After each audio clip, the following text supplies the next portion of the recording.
welcome back to a new episode Behind the Wealth. Today we have our practice manager, Glenda, to help us with a new subject that we are going to explore.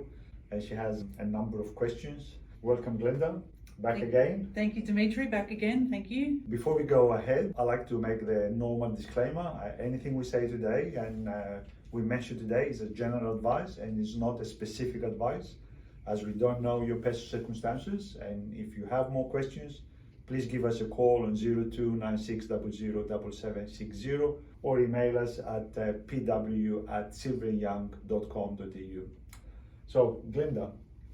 So, Dimitri, we've had some requests about looking at the different stages that life goes through with regards to insurances.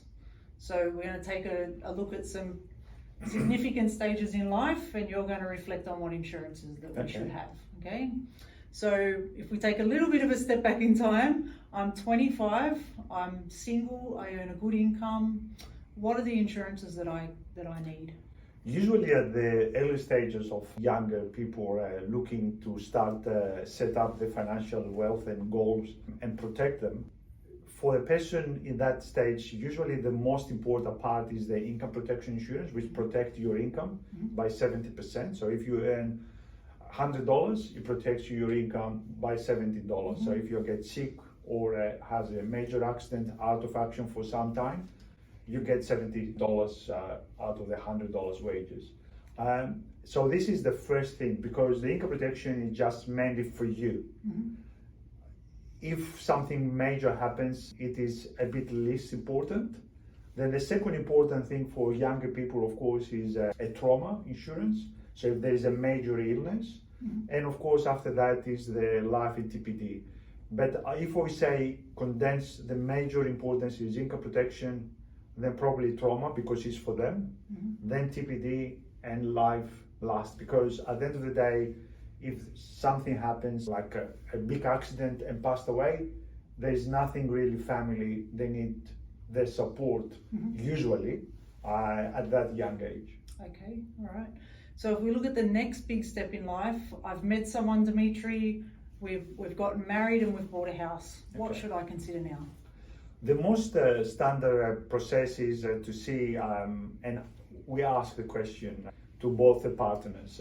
If one of you pass away, how is it going to affect your new mortgage that you have for the house that you bought and the commitments you have now? So it's again important, the income protection, but this is now has a different formula, because if both of them have equal income, say each one of them earns say $100,000, is a different income protection strategy if we have only one member of this now family unit earns 200 and the other earns nothing. So we have to think about this. The second thing, of course, is the life insurance. The life insurance is because we have debt, and usually we want to make sure that the other half is debt-free or significantly less debt by having life insurances.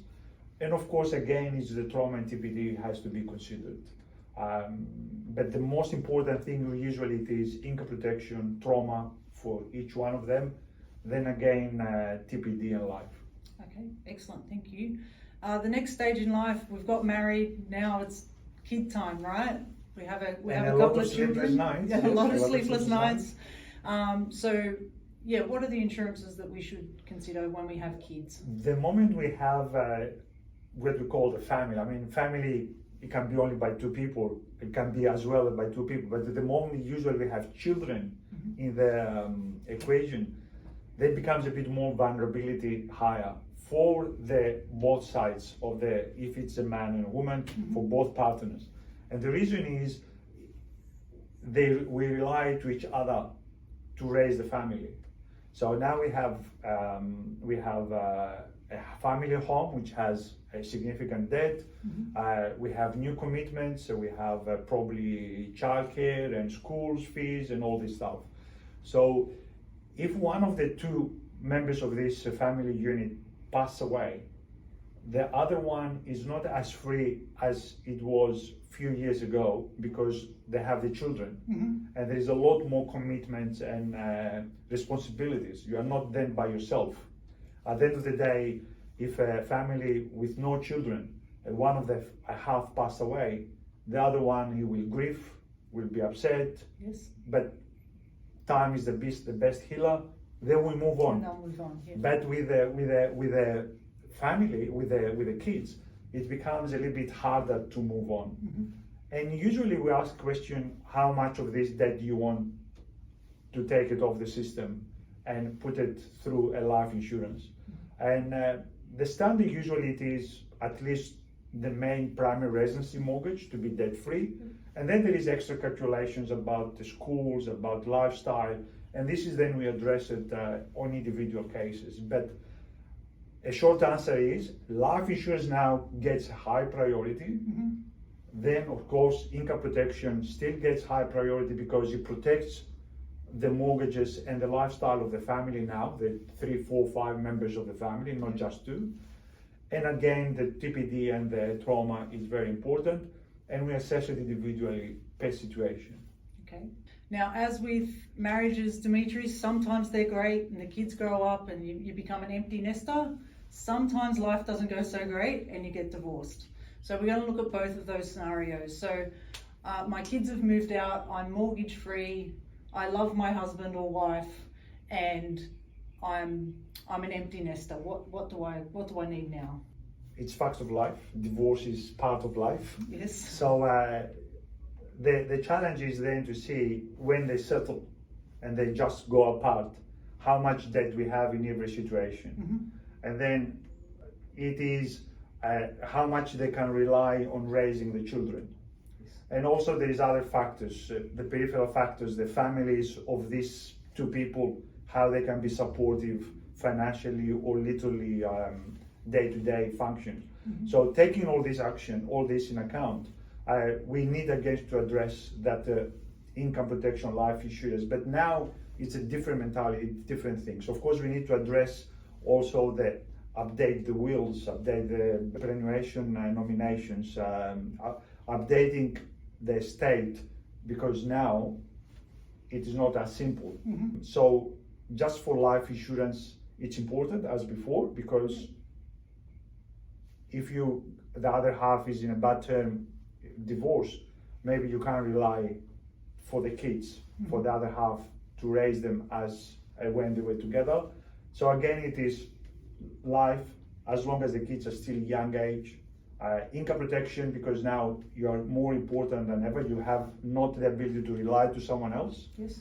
And of course, the trauma and the TPD also needs to be assessed on an individual basis. Okay. And what about when my kids are adults, so they're grown up? I'm an empty nester. I've got no mortgage. My kids are looking after themselves. A lot of families, and this can happen when you are late 40s, for example, mm-hmm. Or early 50s, and even before if you married young. There are people that want to leave legacy to their children, mm-hmm. so they want to keep their life insurances all the way till they retire in case they passed away before retirement. Mm-hmm. So their house or the investment properties are debt free for their generation to come. Other people, they don't think that's very important. Mm-hmm. At the end of the day, they will sell the properties, whatever little debt left over, that's it. They have to pay this little debt, and then the kids will inherit the difference. Mm-hmm. So again, it's on individual basis what the couple or the individuals want. But as a general practice, at that time we really need to consider to reduce the insurances, because we don't have the same risks. Right. They don't have vulnerability as before. You say you are 50, 55 and the kids are all grown up, and you have a loan, or you have investment property loan, and maybe you don't need to have a life cover, just mm-hmm. the income protection then, as long as you work, and the trauma becomes more important, not the life insurance anymore, mm-hmm. Because you have less vulnerable people behind you if you left this world. Yes. Okay, excellent.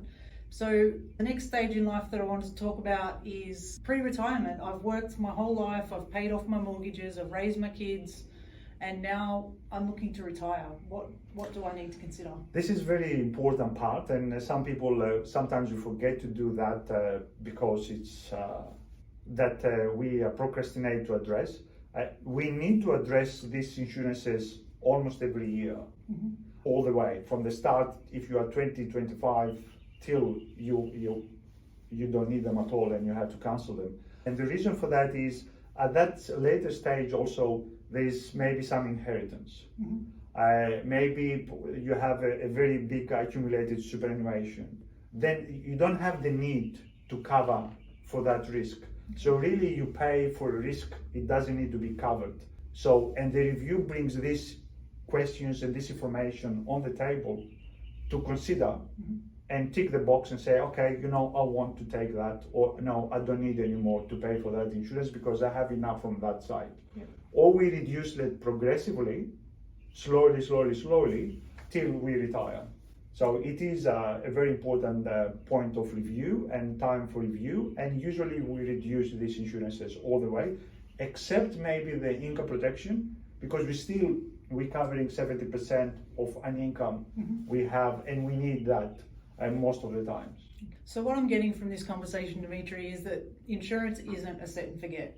It is an ever-changing, ever-evolving cycle that runs through the cycle of life with you. Yeah, absolutely. And do you have any recommendations for when I should think about insurance, or should I think about, is there any advantages, I should say, to having insurances earlier in life? I had actually an episode before that. I can't remember which episode with Behind the Wealth.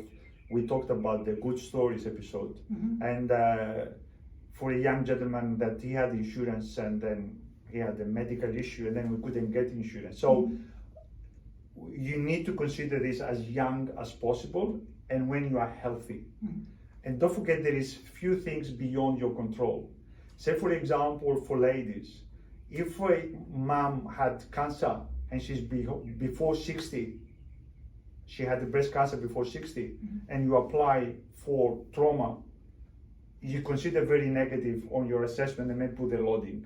So do it younger and healthier. When you are young and healthier, it's a lot better.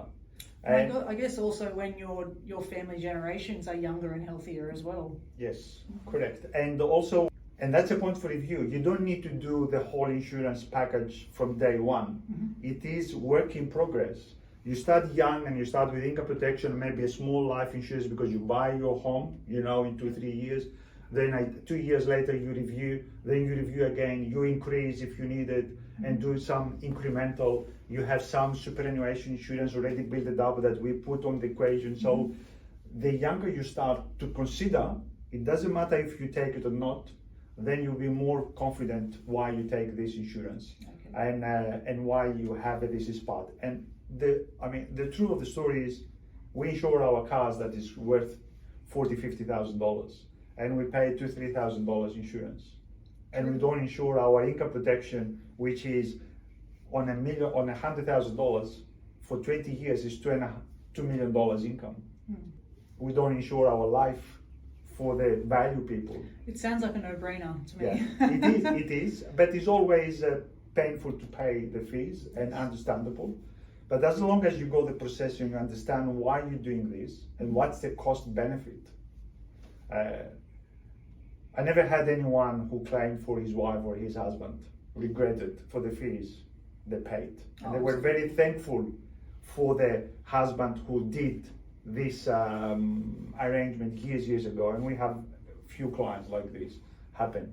So the moral of the story is start young, consider the full life, TPD, income protection, trauma, have questions, review at least every year, and then when you change the circumstances, any circumstances, like say you get married, you have children, you have mortgage, you have inheritance, you divorce, I don't know, anything, it's another reason for serious consideration to see, do I have enough or do I have too much?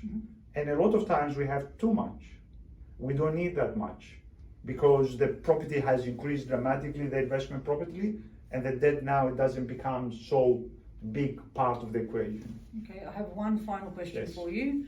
Are there any circumstances where I should consider cancelling my insurance? Yes, there is a few of them. The most common that comes to my mind is, of course, if you have an inheritance come. A lot of people at 50, 55 mom and dad passed away, they have $1 million, $2 million inheritance, a share, whatever, they don't need to have then cover for a mortgage of $500,000. Yes. Because they are surplus. The other thing, income protection, if you stop working, obviously, usually you need to cancel it. It is important to review it. And by the review, they will bring always the question on the table, do we need to have that or not? And then, should I cancel it or not? Should I reduce it or not? And then you make a very informed decision, confident that you looked at it, at all the information you had, at the time you made the decision, you've done the right thing. So you don't look back with regret. Perfect. You have answered all of my questions, Dimitri. Thank you so much. Thank you, Glenda, for providing these questions and help me answer these questions, because it's very hard to do it by myself. And for all of you, thank you for listening to us. And till next time, have a good day.